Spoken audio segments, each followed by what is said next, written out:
you close that door down so that we can please?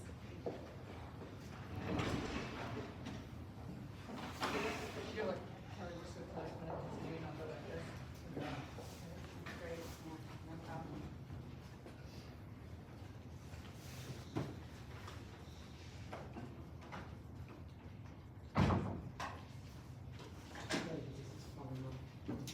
You guys ready? Yeah.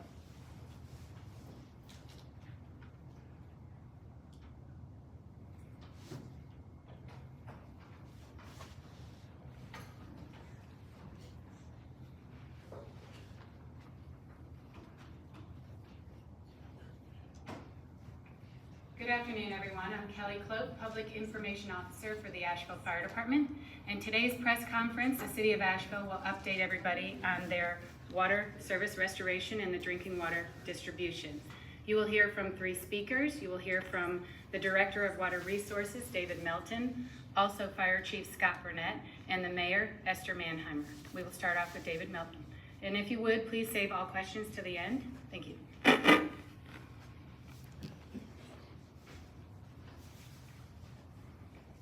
Good afternoon and thanks for being here. I'm David Melton, Director of Water Resources for the City of Asheville. I'd like to start this conference by saying that I completely understand the frustration of our customers during this event. But rest assured, staff is still working and will continue working 24 hours a day till this issue is resolved. All of our water treatment plants are fully operational at this point in time. And water production continues to improve and add additional pressure to the system. And all this is happening as we speak and happened overnight. Portions of Old Haywood Road, Glenbridge Road, Old Shoals Road, Concord Road, from Mills Gap Road to Hiswick Drive, Hendersonville Road, from Airport Road to Mills Gap, and parts of the Deerfield area were added last night. Unfortunately, we will not be able to meet the goal of having full water service restored to all customers by the end of the day today. What we can share is where we're currently working and the areas that will be addressed. If I can move your attention to the map. If you see the area, if you can pick that up, it's in pink, is where restoration has already been restored or is in progress. The stripe zones are where we're moving to next in the sequence of this, our plan. This area in the west over here will be the last that we move to, and I'll speak to that in just a moment. It's important to note that water consumption, the amount of pressure in the lines, and elevation impact how quickly water gets back into the lines where there have been outages. We do know that Spivey Mountain and Candler Knob areas, which is located in the western part of our water system, will likely be the last areas to return due to several factors like elevation and pumping.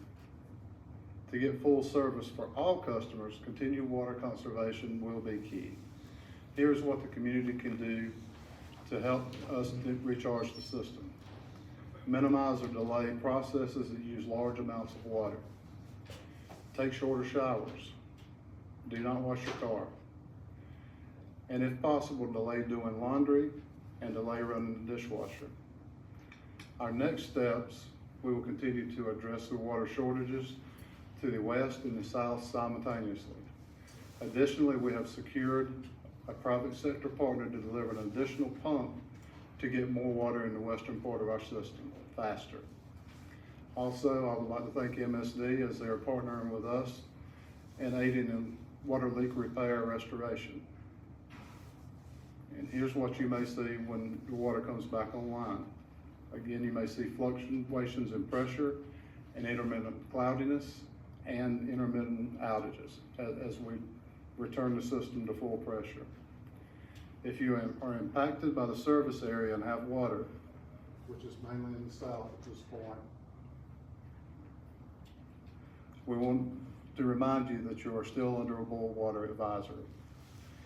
and you will be notified when the boil water advisory has been lifted through the alerts and the same methods that you were notified. That's all I have at this time, and it'd be my pleasure to introduce Chief Scott Burnett. Good afternoon, Scott Burnett, Fire Chief. I wanted to give the community an update on our efforts to deliver drinking water to those who are unable to obtain that water on their own. As of 11 a.m. this morning, 1,100 people have received drinking water over the last 3 days. Those requests that are coming in, that has been possible through our partners at 211. We continue making those deliveries today. If you are unable to obtain drinking water on your own, until 5 o'clock today, 211 will continue taking those calls. We will evaluate throughout the day the need to continue this over the weekend. When calling 211, please note that due to extended call times, the wait time may be extended. Your call will be answered, you will be placed on that list, and you will have water delivered to you if you have that need. Also, when calling 211, we know that some in our community rely on water for heating, for medical devices. If you have those needs for drinking water, make sure that you talk through that referral specialist when you call 211 to make sure that those needs can be resolved as well. I would like to thank our City of Asheville employees in the Development Services Department, the Public Works Department, the Fire Department, the Parks and Recreation Department for spending the last 3 days making sure that people in our community have that drinking water. Also our partners with Buncombe County Emergency Services and the Buncombe County Fire Departments for making this happen. Again, if you are unable to get drinking water on your own, until 5 o'clock today, 211 will be taking your calls, and we will evaluate to see if that need exists again tomorrow. With that, I will introduce Mayor Esther Manhire.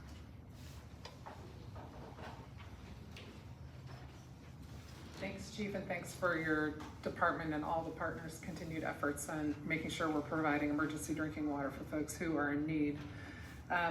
Once again, we want to thank all the members of the public for your patience. We know this is a crisis situation. We're working as fast as possible.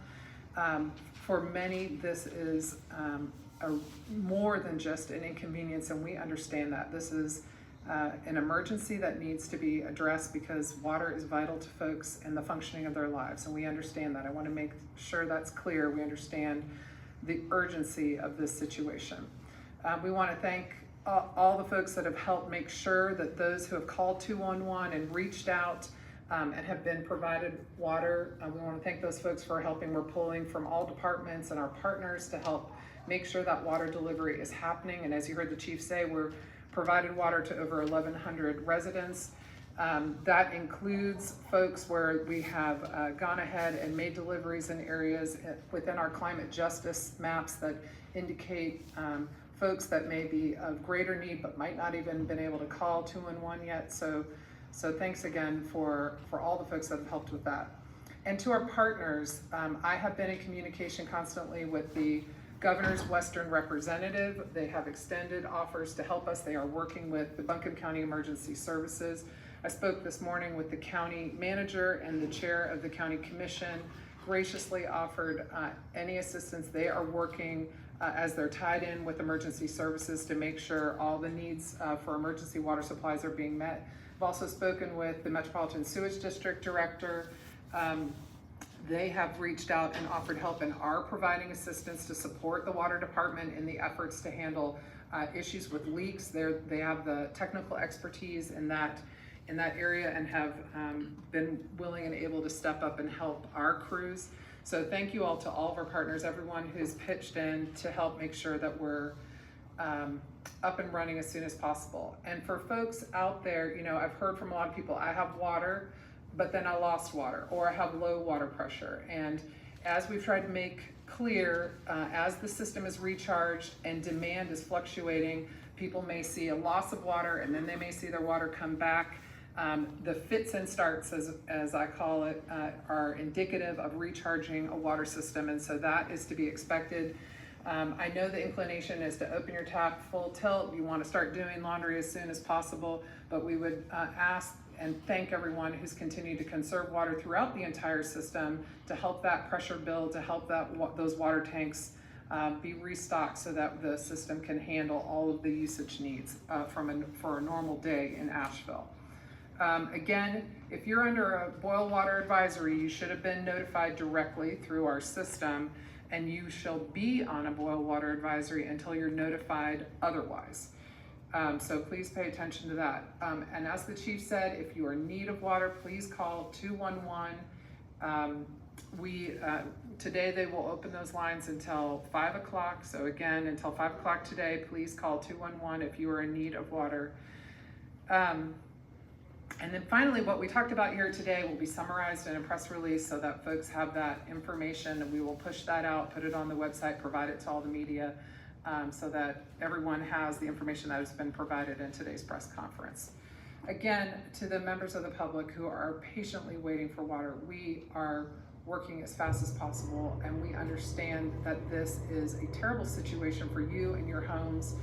And for businesses who have had to halt their businesses because of lack of water, we understand this is a crisis, and we are working as fast as possible to restore water. We've got members of the City Council here in this room during this meeting. All of us are staying tuned to every update and are trying not to get in the way of the staff trying to do their work, but trying to make sure we understand what's going on so we can help communicate with the public. All right, if there's any questions. What's changed since the last update that's pushed back the restoration timeline, and what is the new estimate for when all water will be restored? Well, the timeline we gave in the beginning, we prefaced that as a goal, and it was our goal, and we're still working towards that. It's just the complications of the system and the complexity of the system. We have to do it carefully, and we have to do it precisely so we don't cause even more problems.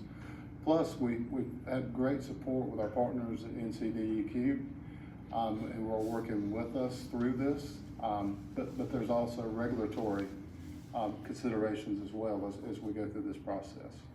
As of today, I mean, but I would add, and this is a lay person sitting in these staff meetings, listening to the staff talking technical details about why a pocket here or a pocket there might not receive service within the time period. And it may be because that area specifically has a tank that needs to be filled to, you know, the greatest level in order to create enough pressure to serve that area. I hope I'm saying this in lay terms correctly.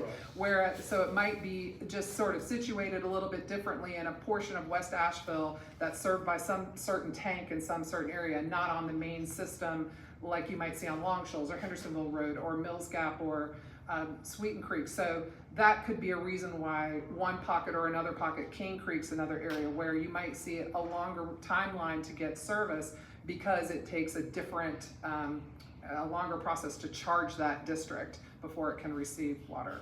Is there a new estimate though for when all restoration should happen by?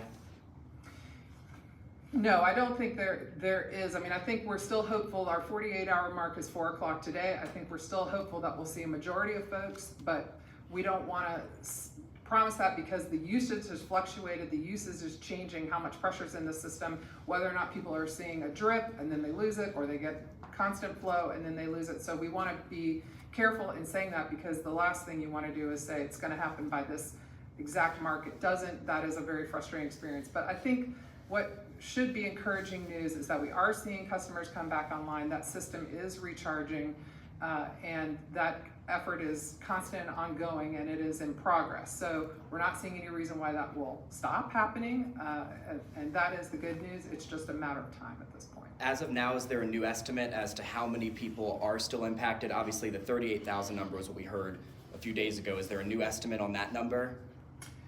No, it's much easier to talk about geography. you know, we have, and let me just go a little bit in the weeds here for a minute. So we have a smart metering system. We made those upgrades over the last several years, but it requires literally driving by and picking up that data to be able to know, does this household have water right now? Does this household have, because we have people saying, I live in a subdivision where I have no water, but my friend who lives on the other side of the subdivision has had water the whole time. So what we have already put in progress and what is already going to happen with our system is that smart metering where you can remotely detect whether each customer is receiving water at your fingertips at a computer console.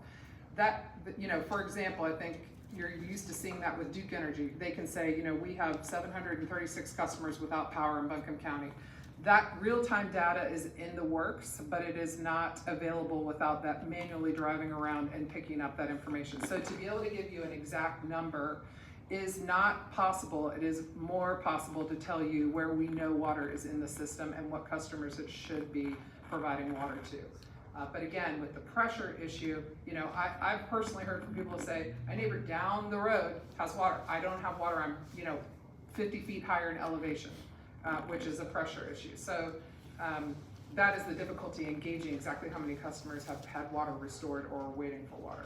We heard that the Candler and West Asheville area may be kind of on the latter end of getting water restored.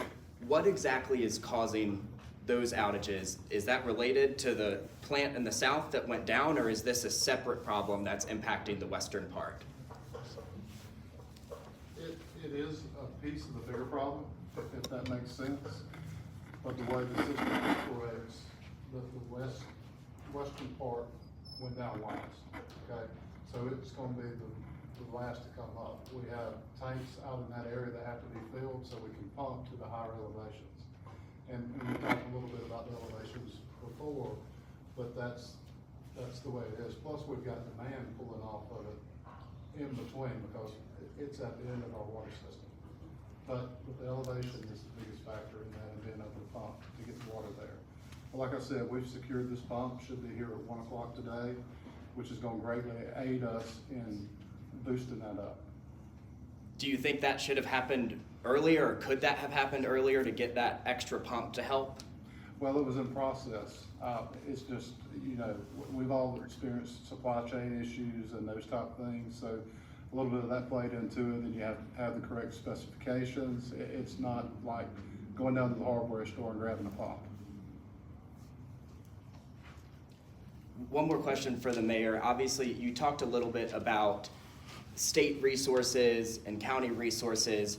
I know you've heard this, but a lot of people want to know why more help hasn't come from the state. What is your response to those concerns, and is that help needed right now, or was it needed over the last few days? I mean, I would say the state is doing everything they can do to help us out. I mean, the state doesn't run a water system and doesn't have, you know, the equipment, but they have the emergency response support that they provide to Buncombe County Emergency Services. So the state is doing what they can. I also talked with Senator Chuck Edwards last night. He, you know, duplicated what the governor said in terms of offering support for us. What can they do? The way the state, as I understand, interacts here is more from a regulatory standpoint. So if there are things that we might need a relief from the regulatory side in order to speed things up, I put that question out there. What else can be done? I think what the main role is supporting our emergency services response tied in through Buncombe County, which is a system that taps into all the fire departments and mobilizes that effort. So we're seizing upon everything they can do to help us, and they are doing everything they can to help us right now. So more of this is on the operational side, is what I'm hearing in terms of just getting all that water recharged in the lines and bringing service back to customers at this point. Thank you. Thank you all for coming. That concludes our December 30th, 12 noon press conference. Please stay tuned to social media, website, and other means for us to update you. And if there is additional information, we'll definitely send it out. Thank you.